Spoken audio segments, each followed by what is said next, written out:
Informations sur la vie aux États-Unis, élaborée par une coalition de partenaires et de défenseurs de la communauté. Renseignements relatifs à la carte d'identité, au passeport et à la liberté conditionnelle. Lorsque vous bénéficiez d'une libération conditionnelle, vous êtes autorisé à séjourner temporairement aux États-Unis. Cela ne signifie pas que vous avez reçu une autorisation de travail, un permis de travail, ou que vous êtes autorisé à séjourner aux États-Unis pendant une longue période. Vous devez consulter un spécialiste en droit de l'immigration. En général, il s'agit d'un spécialiste en droit de l'immigration ou d'ONG légalement constituées proposant une assistance juridique à des prix très abordables, qui pourra vous aider dans votre démarche. Le site web suivant vous propose une liste de spécialistes en droit de l'immigration fournissant les 10 services à travers les États-Unis. www.immigrationadvocates.org/legal directory/ Notaires et avocats.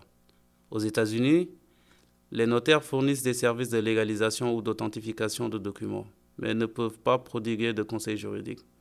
Même s'il est clair que vous avez besoin des services d'un notaire pour remplir vos documents d'immigration, les conseils relatifs à la procédure à suivre et à votre statut doivent être fournis par un avocat spécialisé en droit de l'immigration. Faites attention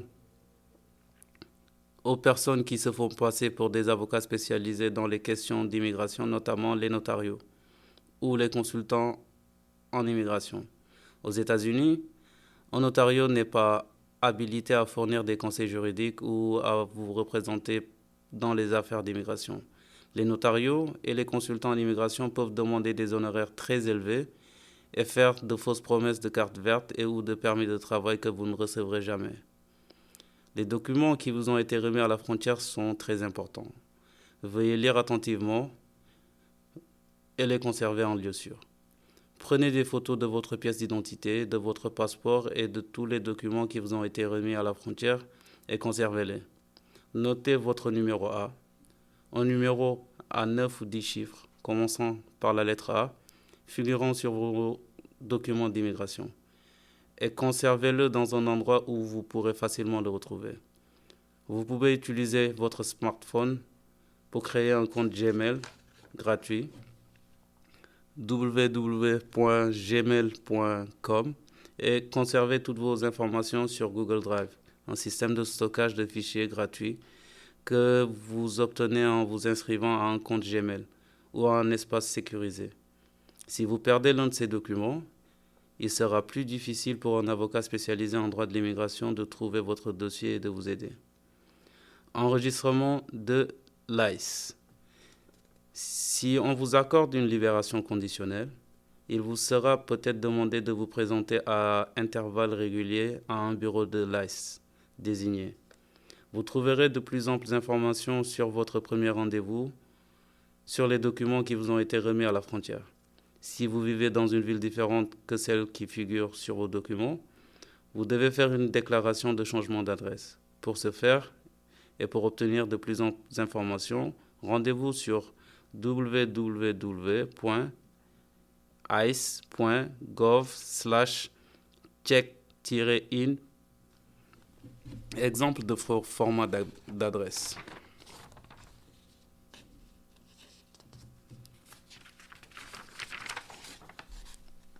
Votre nom, le numéro, le nom de la rue, l'appartement, le nom de la ville, l'abréviation de l'État en 2 lettres et le code postal en 5 chiffres.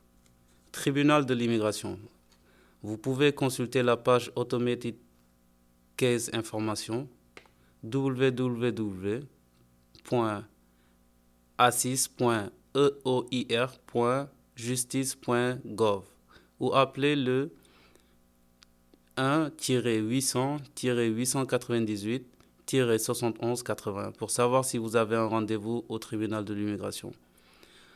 Vous devez ajouter votre numéro A. Si aucun dossier associé à votre numéro A n'est trouvé, cela signifie que vous n'avez pas encore de rendez-vous. Nous vous conseillons de vérifier chaque semaine. Veuillez noter que si vous modifiez votre adresse auprès de l'ICE et elle reste inchangée au niveau du tribunal de l'immigration. Si vous avez déménagé, vous devez faire une déclaration de changement d'adresse auprès du tribunal de l'immigration.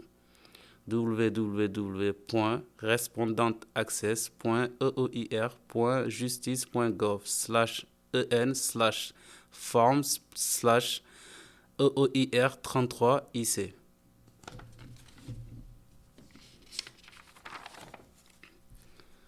Emploi, permis de travail, travail sans statut, abus des droits du travail. Les États-Unis ne permettent pas aux employeurs d'embaucher une personne qui n'est pas légalement autorisée à travailler dans le pays. Cependant, de nombreuses personnes travaillent sans autorisation pour subvenir à leurs besoins aux États-Unis. Aux États-Unis, tous les travailleurs, quel que soit leur statut d'immigration, ont des droits. Tous les travailleurs ont droit à un salaire minimum qui varie d'un État à l'autre. Des personnes trouvent des emplois dans différents secteurs, comme dans le secteur de la restauration, des services, de la construction et de l'aménagement paysager, de l'aide à domicile, etc. Travailler sans autorisation peut vous exposer au risque d'être exploité, c'est-à-dire d'être moins bien payé, de ne pas avoir d'heures supplémentaires rémunérées, de ne pas avoir de vacances, de ne pas bénéficier d'avantages sociaux et ou d'être soumis à des conditions de travail dangereuses. Vous avez le droit de vous renseigner ou de signaler l'incident sans crainte de représailles. Pour discuter d'un problème de salaire, appelez le 1-866-487-9243. Pour discuter ou signaler un lieu de travail non sécuritaire, appelez le 1-800-321-6742. Important. Si vous pensez que vous ou une personne que vous connaissez a été forcée de travailler de quelque manière que ce soit, que son salaire a été retenu et ou que ses déplacements ont été limités, il est possible que cette personne soit victime de la traite d'êtres humains.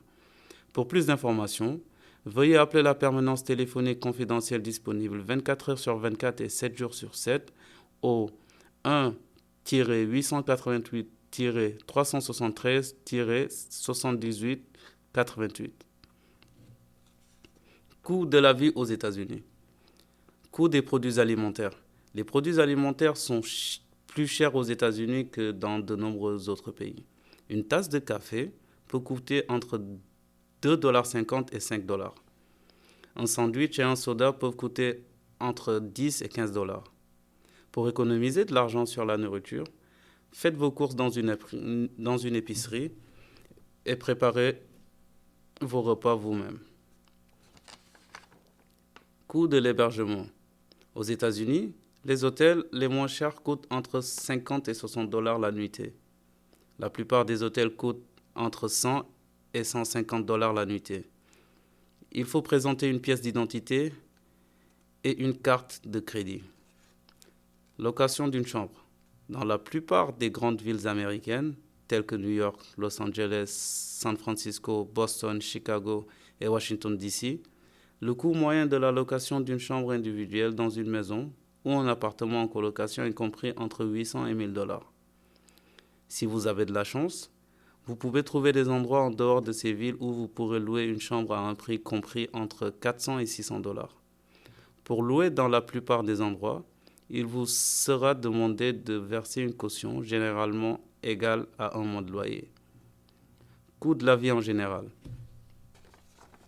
Le coût de la vie, la disponibilité des logements et le marché de l'emploi varient d'une région à l'autre des États-Unis.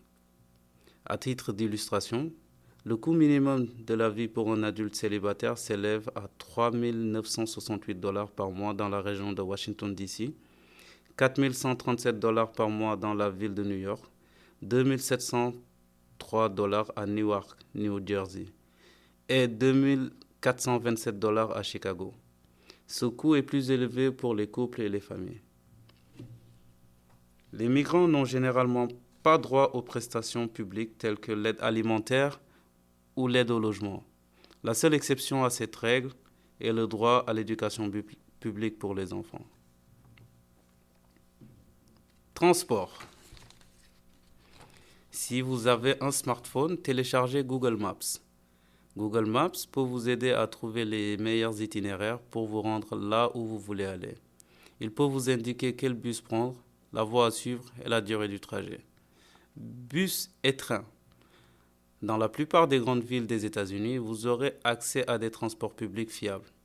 Le coût varie d'une ville à l'autre, mais il faut compter en moyenne entre 2 et 2,75 $ par trajet. Il est souvent possible de payer en liquide lorsque vous empruntez le bus, mais il peut arriver que l'on ne vous rende pas la monnaie. La meilleure chose est de se procurer une carte de transport. Elle porte des noms différents selon les villes et de l'utiliser pour prendre le bus et le train. En général, vous pouvez les obtenir dans n'importe quelle station de transport en commun. Dans les petites villes ou les zones rurales, les transports publics sont plus limités et moins fiables. Taxi et covoiturage. Comme dans de nombreux autres pays, vous pouvez utiliser les taxis ou du covoiturage pour vous déplacer, mais ils sont beaucoup plus chers que les transports en commun. Un véhicule de covoiturage coûte en moyenne entre 12 et 18 $ pour de courts trajets. Le prix augmente aux heures de pointe, pendant les vacances et dans certaines conditions météorologiques. Les taxis sont généralement plus chers. Trains et bus longue distance. Si vous partez d'une ville ou d'un État pour un autre, par exemple de Washington DC à New York, vous devrez acheter un autre type de billet de train ou de bus. Pour plus d'informations, rendez-vous sur www.amtrak.com ou sur www.greyhound.com. Les tarifs de ces services peuvent varier considérablement en fonction de l'heure et du lieu, allant de 18 à 200 $ ou plus. Communication, téléphone portable et Wi-Fi. Si vous disposez d'un service de téléphone dans un autre pays, vous pouvez toujours communiquer en utilisant des applications de messagerie telles que WhatsApp si vous vous connectez à un réseau Wi-Fi. Il n'est pas facile de trouver du Wi-Fi gratuit. Vous trouverez peut-être des connexions Wi-Fi dans les gares ferroviaires ou les gares routières et non aux arrêts de bus. Les bibliothèques publiques disposent généralement d'une connexion Wi-Fi. Les chaînes de restauration rapide et les cafés sont faciles à trouver et disposent généralement d'une connexion Wi-Fi. Mais vous devrez peut-être acheter un article pour pouvoir l'utiliser. La plupart des restaurants ne proposent pas de connexion Wi-Fi à leurs clients. Carte SIM. Vous pouvez acheter les cartes SIM prépayées dans de nombreux magasins de proximité, pharmacies et grandes surfaces. Les employés de ces magasins ne savent pas toujours comment activer une carte SIM. Vous devrez donc vous débrouiller seul. Il est plus prudent de s'adresser directement à un opérateur de téléphonie mobile. Par exemple, dans un magasin T-Mobile, vous pouvez acheter une carte SIM prépayée à 40 $ avec appel et SMS illimités, plus 10 Go de données mobiles par mois. Mint Mobile est une autre option bon marché. N'oubliez pas que vous aurez besoin d'une pièce d'identité valide pour acheter une carte SIM ou un téléphone. Accès des mineurs à l'enseignement public. La loi américaine exige que tous les enfants de moins de 16 ans soient inscrits à l'école et y assistent aux cours. Des sanctions juridiques sont prévues pour les parents dont les enfants ne vont pas à l'école. Forces de l'ordre et services d'urgence. 911. Pour demander de l'aide en cas d'urgence sanitaire ou sécuritaire aux États-Unis, composez le 911. Le 911 vous met en relation avec la police, les pompiers et les services médicaux d'urgence, EMS, les plus proches.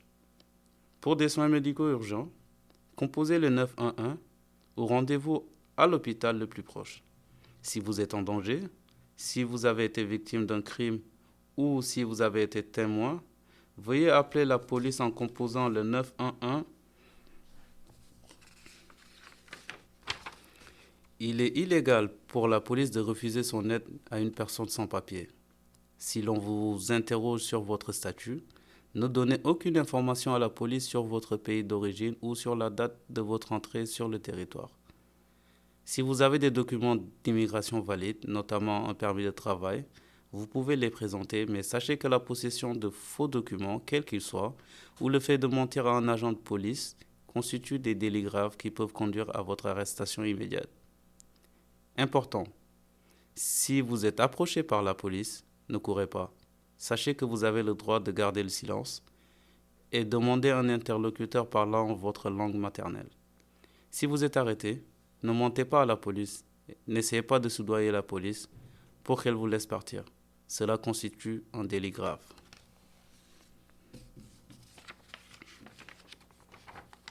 Autre soutien. Violences domestiques et sexuelles. Si vous êtes victime de violences physiques, verbales ou sexuelles dans votre relation, sachez que vous pouvez demander de l'aide. Vous pouvez appeler la ligne d'assistance nationale contre la violence domestique au 800-799-7233 ou vous adresser à une agence locale. En cas d'urgence, appelez le 911. Personnes sans abri. Dans de nombreuses villes aux États-Unis, le nombre de sans-abri est important. Leur situation de sans-abri est due à différentes circonstances de la vie qui les ont obligés à vivre dans la rue. Si la plupart d'entre elles sont inoffensives, certaines peuvent souffrir de problèmes de santé mentale ou de toxicomanie, ce qui peut les amener à agir parfois violemment. Les services disponibles pour les personnes sans abri sont limités. En cas de crise, vous pouvez appeler le 211 pour trouver un refuge pour sans-abri dans votre région. Us et coutumes. Le tabagisme. De manière générale, le tabagisme est mal perçu aux États-Unis et est interdit dans la plupart des espaces publics fermés accueillant du public. Dans certaines régions, des amendes allant de 100 à 1000 $ sont prévues pour les fumeurs. Boissons. La consommation d'alcool en public est illégale aux États-Unis. En outre, il est important de savoir que l'âge légal pour boire de l'alcool aux États-Unis est de 21 ans et non de 18 ans. Une pièce d'identité valide prouvant que vous êtes âgé de 21 ans ou plus est exigée pour pouvoir acheter de l'alcool. La conduite en état d'ivresse est illégale et passible de lourdes sanctions aux États-Unis. Dans de nombreuses régions, la consommation d'alcool en public est passible d'une amende ou d'une peine d'emprisonnement. Conduite.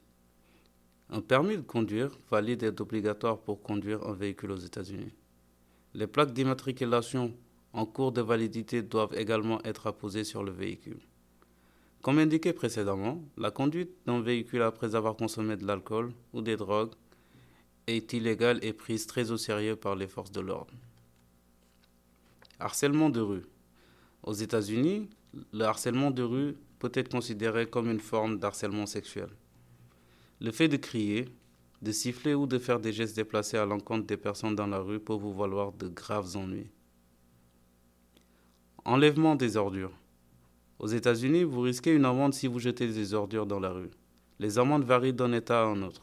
Utilisez les poubelles disponibles dans les espaces publics. Uriner en public. Aux États-Unis, uriner en public est considéré comme un délit. En fonction des cas, cela peut conduire à un délit sexuel qui constitue un crime plus grave. Élimination du papier hygiénique. Aux États-Unis, le papier hygiénique usagé se jette directement dans les toilettes et non dans la poubelle. Les poubelles des toilettes servent à jeter des produits hygiéniques, les serviettes en papier et les mouchoirs, etc. Soins aux enfants. Aux États-Unis, les enfants ne sont pas laissés seuls sans la surveillance d'un membre de la famille ou d'un tuteur, que ce soit à la maison ou à l'extérieur. Scannez ici ou consultez les sites google.com/view/living in the US.